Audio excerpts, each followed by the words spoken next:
Alright, so here's the second video. Again, this is a 1943 Wurlitzer Victory model. It's got a wooden casing.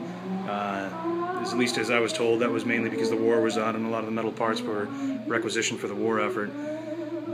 This is a unique model from what I've seen. The 42 had a different dial.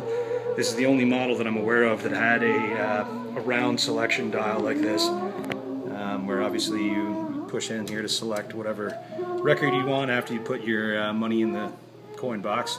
And of course you change your mind in the mid-process, you hit cancel and that pushes them all back out. So again, you make your selection. You don't like them, push it out, but pretty interesting round design. The rest of the ones that I've seen have been more of a square approach. Almost everything on this is original. I believe one of the glass panels was replaced in the early 1990s according to some receipts that I'd seen. But volume knobs around back controlled with a key so that any of the drunk patrons in a bar couldn't just turn up the volume themselves. Got the coin slots are actually disabled on this one, so it kind of runs on autopilot. I'm going to hit selection again here. We're listening to all of me, and we'll see what pops up on the auto rotation here.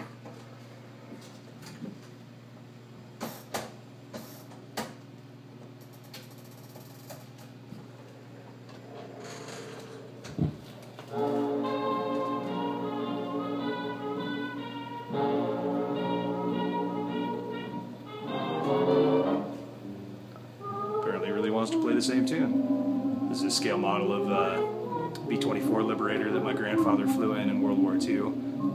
This is my grandfather's jukebox, and this was a project of his from the 1950s up until when he passed away in the late 90s. But, the machine didn't work for about 10 years, and a good friend of mine and I got it running again in about 2011, 2012. And I've loaded it up with some great old 78s, and pretty amazing piece of history.